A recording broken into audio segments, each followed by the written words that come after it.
Bismillahirrahmanirrahim. Alhamdulillah wassalatu wassalamu ala Rasulillah wa ala alihi wa man walaha ma ba'd. Baik. Muslimah pecinta Al-Qur'an Boyolali yang semoga dirahmati Allah Subhanahu wa taala. Kita masuk pembahasan yang pertama ya. Jadi, pembahasan yang pertama ini kita akan coba gali pengetahuan atau seberapa dekat kita, seberapa kenal kita dengan Al-Qur'an. Jadi pertanyaan yang pertama tadi adalah apa itu Al-Quran? Nah, semoga sudah ada yang bisa menjawab dengan sempurna ya. Baik, kalaupun sudah kita akan murojaah. Nah, jadi kalau ditanyakan Al-Quran, setidaknya di situ ada 3 unsur atau 7 unsur ya. Lengkapnya 7 unsur definisi tentang Al-Quran yang di situ akan tergabung. Baik. Coba kita perhatikan bagaimana para ulama menjelaskan apa itu Al-Quran ya. Al-Quran itu adalah kalamullah, laisa makhluk ya. Ya, kalau Al-Quran adalah kalamullah, ucapan dari Allah, bukan makhluk ya. Beda. Kalau kalamullah dia kekal, kalau makhluk dia tidak kekal. Nah, baik. Ini erat hubungannya dengan akidah. Nah, Al-Quran kalamullah, bukan makhluk, laisal makhluk. Ini yang pertama. Kemudian al-munazzalu ala nabihi Muhammadin sallallahu alaihi wasallam. Dan kalamullah ini adalah yang diturunkan kepada nabi kita Muhammad sallallahu alaihi wasallam. Baik. Kenapa kita harus tambahkan definisi ini? Karena ada kalamullah yang tidak turun kepada Rasulullah sallallahu alaihi wasallam. Nah, ada Taurat, ada Zabur, ada Injil, ada Suhuf yang lain yang tidak, ada kalamullah yang lain yang tidak diturunkan kepada Rasulullah SAW ya, kepada Rasul yang lain. Nah, kemudian yang ketiga disambung lagi, disempurnakan lagi. Nah, al-mu'jizu bil lafdhi ya. Dan lafaz-lafaz yang ada dalam Al-Quran adalah mukjizat. Nah, ini mukjizat terbesar dari Rasulullah SAW. Bahkan sampai detik ini kita bisa merasakan mukjizat ya, bagi orang-orang yang mau belajar tentang Al-Quran. Masya Allah, mukjizat ya, mukjizatnya Nabi Muhammad Rasulullah SAW. Baik, kita sambung lagi rangkaian. Jadi nanti ada 7 ya. Silakan kalau ada yang mau mencatat. Kemudian yang keempat sekarang, al-muta'abbadu bitilawatihi ya. Jadi Al-Quran ini ya, yang dia adalah kalamullah, bukan makhluk, diturunkan kepada Nabi Muhammad SAW, dan lafadznya adalah mukjizat. Kemudian apa yang berikutnya? Al-muta'abbadu bitilawatihi. Nah, membacanya itu terhitung sebagai ibadah. Masya Allah, hanya membaca saja sudah terhitung ibadah. Bismillahirrahmanirrahim, ibadah. Alhamdulillahi rabbil alamin, ibadah. Masya Allah, mudah sekali ya. Baik. Ya. Jadi dengan membacanya saja bernilai ibadah. Dan tentu kategori ibadah adalah sesuatu hal yang disukai oleh Allah Subhanahu wa taala, yang mendatangkan keridhaan Allah Subhanahu wa taala. Nah, nanti kalau diuraikan bisa banyak sekali ya, nilai ibadahnya di mana, nanti insya Allah kita akan singgung lebih dalam. Baik, tadi keempat ya, sekarang yang kelima. Kemudian al-manqulu bitawaturi, nah, sampai kepada kita dengan mutawatir, bersambung. Nah, ini kita akan bahas, ini pembahasannya sangat luar biasa sekali ya. Bagaimana proses terjadinya turunnya Al-Quran ya, dari Lauhul Mahfuz ke langit dunia, kemudian malaikat Jibril membawakan Rasulullah sampai akhirnya jadi di tangan kita. Gimana ini? Mutawatir. Padahal antara kita dengan Rasulullah saja mungkin ada puluhan generasi ya, puluhan generasi. Kok bisa ya? Dari awal turun Jibril alaihissalam ya, membawa Al-Quran disampaikan kepada Rasulullah sampai kepada kita kok bisa sama gitu. Ini luar biasa sekali. It's amazing lah, keren lah pokoknya. Kalau kita belajar itu akan tambah kecintaan kita. Karena ini nggak ada di agama yang lain, ya. Proses ini nggak ada di agama yang lain. Dia terjaga sampai besok hari akhir ini tetap sama, dijamin. Gitu. Nah, kok bisa begitu loh? Nah, tentunya nanti ada banyak hal-hal yang menarik yang akan kita bahas. Ya. Al-manqul bitawaturi, ya. Jadi sampai kepada kita dengan mutawatir. Kemudian berapa tadi? 6 ya. Nah, al-maktubu fil masahifi.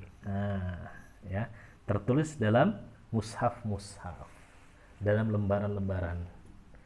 Ya, dikatakan lembaran-lembaran karena dulu ya, mushaf yang sekarang ini sifatnya adalah hal yang baru, ya. Dulu nggak ada, zaman Rasulullah nggak ada. Nah, maka hati-hati, ini juga ada kaidah penting sekali, jangan seseorang itu mempersempit hal yang luas, ya, atau melebar pada hal yang khusus, ya. Al-Quran adalah mushaf ini adalah hal baru. Zaman Rasulullah nggak ada kertas, nggak ada jilid, nggak ada tipografi seperti ini, tulisan nggak ada, ya. Hal yang baru. Nah, tapi nggak bisa ini dikatakan bid'ah, nggak bisa, nggak boleh kayak gitu. Ini peringatan buat kita, ya, berilmu dulu sebelum berucap, apalagi beramal. Jangan langsung mencap seseorang dengan amalan ini dan itu kurang tepat, ya. Kita harus belajar dulu, belajar didalami, baru nanti kita bisa punya sikap. Nah, dan tugas kita sebagai penuntut ilmu itu belajar, ya. Jangan kita baru tahu sedikit komentarnya lebih banyak. Belajar dulu lah, kita sama-sama penuntut ilmu. Nah, ya, tertulis di mushaf-mushaf. Nah, kemudian yang ketujuh nih, ya, min awwali suratil Fatihah ila akhirin nas. Ya, dari awalnya surat Al-Fatihah dan akhirnya surat An-Nas. Nah, ini Masya Allah, kok bisa ya urutannya ditentukan gitu loh. Awalnya surat Al-Fatihah, ya, kemudian terakhirnya surat An-Nas. Ada tartibnya, ada urutannya. Siapa yang ngurutin seperti ini, siapa? Nah, ini menarik, ya. Jadi ada 7 ya tadi. Kalamullah, ya. Al-Quran adalah kalamullah, laisa makhluk. Al-munazzalu ala nabihi Muhammadin sallallahu alaihi wasallam. 6. Al-mu'jizu bil lafzihi, al-muta'abbadu bitilawatihi, al-manqulu bitawaturi, al-maktubu fil masahifi min awwali suratil Fatihah ila akhirin nas. Nah, ini Al-Quran. Jadi muslimah pecinta Al-Quran secara definisi Al-Quran sudah kenal sekarang, sudah kenal lebih dekat. Jadi nanti kalau ada yang tanya anak-anak kita, ya Umi, ini Al-Quran bukan? Ya, ada Al-Quran, ada apa namanya? Ada terjemahnya, ya, bahkan ada sedikit tafsirnya dikit nih di sini. Ada apa namanya? Tajwidnya. Ini Al-Quran bukan? Hah? Nah, jadi kan biasa ibu-ibu, ya, muslimah kan kalau misalkan lagi haid, ya, kan bingung nih. Ada yang bilang jangan pegang Al-Quran nih, ini Al-Quran nih, nggak ada apa-apanya, nggak ada tulisan apa-apanya. Tapi kalau yang pegang kayak gini boleh, ya. Karena apa?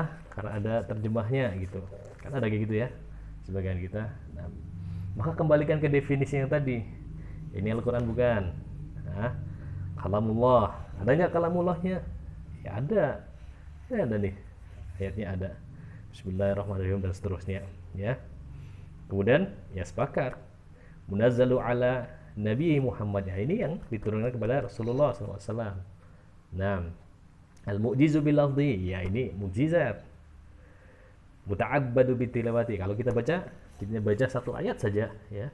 Alif lam ra, dapat pahala enggak? Dapat. Kemudian apa? Tadi al-manqulu bitawaturi. Ya, turunnya dia sampai kepada kita secara mutawatir. Kemudian apa lagi? Al-maktubu fil masahifi. Tertulis enggak di dalam mushaf? Nah, ini mushaf ini. Lembaran-lembaran tertulis, ya. Minal awwalis suratil Fatihah, dari awal surat Fatihah, ada nih surat Fatihahnya di depan. sampai surat An-Nas. Berarti ini Al-Quran bukan? Al-Quran. Baik ya. Jadi para sahabat itu dulu yang disebut Al-Quran ya seperti itu. Ketika dulu Utsman bin Affan ya, atau sebelumnya masa Abu Bakar ya, itu mengumpulkan para mushaf-mushaf itu yang ada catatannya di pelepah kurma dan seterusnya, itu yang jika ada tulisan selain Al-Quran ya, itu disortir ya, disortir, diedit. Nanti kalau sudah oh ini benar gitu, nanti itu yang ada coret-coretannya yang selain Al-Quran itu dibakar, dimusnahkan. Nah, maka kata para ulama, karena ini ada bingkainya nih ya, ini yang membatasi dia, itulah yang tidak boleh ada orek-orekannya, ada catatan oret-oretan di situ, nggak boleh ya, dimakruhkan di situ, tidak boleh dimakruhkan. Jadi inilah yang disebut Al-Quran ini di sini. Adapun yang di sini, ini ada yang terjemah, ada yang tafsir, ada keterangan tajwid dan seterusnya. Nah, itu yang di sini bukan Al-Quran, tapi kalau yang di sini Al-Quran, begitu. Nah, ya, pasti nanti akan bertanya, terus gimana dong orang haid ya? Kita lagi wanita yang sedang haid, boleh nggak menyentuh Al-Quran? Boleh nggak membaca Al-Quran seperti ini? Insya Allah kita akan bahas di sesi berikutnya. Wallahu a'lam bishawab. Barakallahu fiik. Assalamualaikum warahmatullahi wabarakatuh.